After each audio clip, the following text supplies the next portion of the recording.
విజయవాడలో ఈ పుస్తక మహోత్సవ కార్యక్రమానికి విజయవాడ పుస్తక మహోత్సవం 35వ పుస్తక మహోత్సవానికి నన్ను అతిథిగా ఆహ్వానించినందుకు మనస్ఫూర్తిగా హృదయపూర్వక నమస్కారం.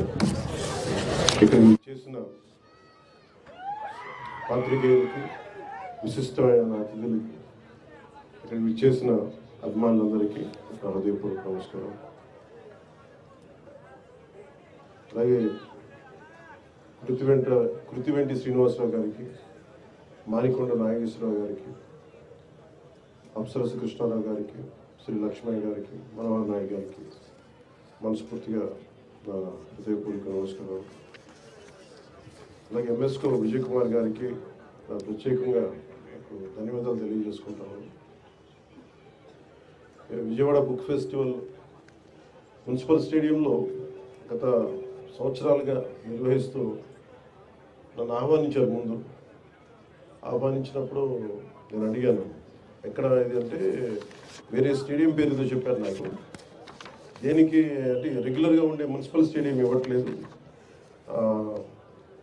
దీనికి అంటే any municipal stadium basically sports కోసం కదా స్టేడియంస్ ఉన్నాయి, అందుకని పుస్తకాలకి మన ఈ బుక్ ఎగ్జిబిషన్ అందుకని ఇవ్వట్లేదు అనేది ప్రభుత్వ అధికారులు చెప్పారని మనోహర్ నాయుడు గారు నా దృష్టికి తీసుకొస్తే వెంటనే మున్సిపల్ అడ్మినిస్ట్రేషన్ సెక్రటరీ గారికి, కన్నబాబు గారికి, అలాగే గౌరవ మంత్రి honourable minister for municipal administration and urban development వారికి కూడా తెలియజేశాను. పొంగూరు నారాయణ గారికి కూడా ఖచ్చితంగా మున్సిపల్ స్టేడియంస్ రన్నింగ్ కావచ్చు, స్పోర్ట్స్ కావచ్చు. నేను చెప్పింది ఎందుకు ఇవ్వాలి మనం దీనికి అని అనడానికి నేను ఒకటే మాట చెప్పాను, books are the training weights for the mind. శారీరక దారుఢ్యానికి పరిగెట్టడాలు ఇవన్నీ ఎంత అవసరమో పుస్తకాలు కూడా training weights of the mind. అందుకని ఆ మాట చెప్పగానే వెంటనే పర్మిషన్ ఇచ్చినందుకు ముందుగా కన్నబాబు గారికి, పొంగూరు నారాయణ గారికి మనస్ఫూర్తిగా నా ధన్యవాదాలు తెలుపుతాను. ఎందుకంటే మీకు ఎందుకు ఇక్కడే ఉండాలంటే మీకు అందుబాటులో ఉంటుంది, ఇక్కడ సిటీ మధ్యలో ఉండాలి, మీరు రావడానికి బాగుంటుంది. నాకు ఇందాక నుంచి నా పరిస్థితి ఎలా ఉంది అంటే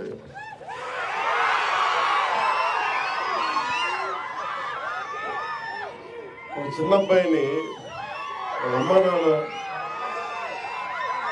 ఒక ఆట స్థలం, ఒక క్రీడా స్థలానికి తీసుకెళ్ళి కానీ, ఒక టాయ్ షాప్కి తీసుకెళ్ళి కానీ, ఒక బొమ్మల దుకాణానికి తీసుకెళ్ళి కానీ అతన్ని కూర్చోబెట్టి అలాగే అతని కంట్రోల్గా పక్కన కూర్చోబెడితే వచ్చిందేమో బొమ్మలు చూడటానికి, కొనుక్కోవడానికి, ఇవన్నీ తల్లిదండ్రులు కూర్చొని హోల్డ్ చేసి మిగతా మాట్లాడితే ఎలా ఉంటుందో నా పరిస్థితి అలా ఉంది. చుట్టుపక్కల పుస్తకాలు నేను ఎంఎస్కే విజయ్ కుమార్ గారు చిన్న కోపం కూడా ఉంది. నాకు ఇంతసేపు నాకు తెలియదు, లేదంటే ఇప్పటికి నేను ఏమంటుంది దీపం వెలిగించి వెళ్ళిపోయే మైండ్ సెట్లో ఉన్నాను నేను. అంటే ఎందుకు సరదా ఎందుకు చెప్తున్నానంటే నాకు జీవితంలో ధైర్యం ఇచ్చింది, నాకు నిలబడే ధైర్యాన్ని ఇచ్చింది నా పుస్తకాల ధైర్యాన్ని ఇచ్చింది. నేను ఎప్పుడు ఈ సందర్భంగా నాకు ఒక పుస్తకాల షాప్ రన్ చేసే నాకంటే చాలా సూపర్ సీనియర్ అయిన రమేష్ గారని భవానీ బుక్ సెంటర్ని రన్ చేసేవాళ్ళు నెల్లూరులో. స్కూల్ అసైన్మెంట్స్కి, సోషల్ అసైన్మెంట్స్కి వెళ్ళి ఏవో కొనుక్కుంటూ ఉండేవాడిని. అలాగే నాకు స్నేహం, ఆయన బుక్ షాప్ ఓనర్, నేనేమో 8th క్లాస్ ముగించుకోండి, 7th క్లాస్.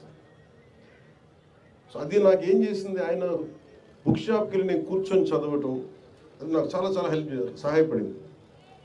దానికి ముందే నేను 5వ తరగతి నుంచో మాకు ఇంట్లో కొంత పుస్తక పఠనం అలవాటు, మా అమ్మగారి వల్ల, మా నాన్న వల్ల క్లాసిక్స్, మా అమ్మ వల్ల తెలుగు సాహిత్యం. సో ముఖ్యంగా నాకు ప్రభావితం చేసిన వ్యక్తులు అంటే ఈరోజు నేను చాలాసార్లు అనుకుంటాను, డబ్బులు 1 కోటి రూపాయలు ఇచ్చేయడానికి ఆలోచించను, కానీ ఒక పుస్తకం ఇవ్వాలంటే చాలా ఆలోచిస్తాను. అంటే పుస్తకాన్ని ఇవ్వాలి అంటే నిజంగా నా సంపదను ఇచ్చేసి, అంటే నా కర్ణుడి కవచకుండలాలు ఎలా కోసేస్తే బాధపడుతుందో నాకు తెలియదు, కానీ నా పుస్తకం ఇవ్వాలంటే మటుకు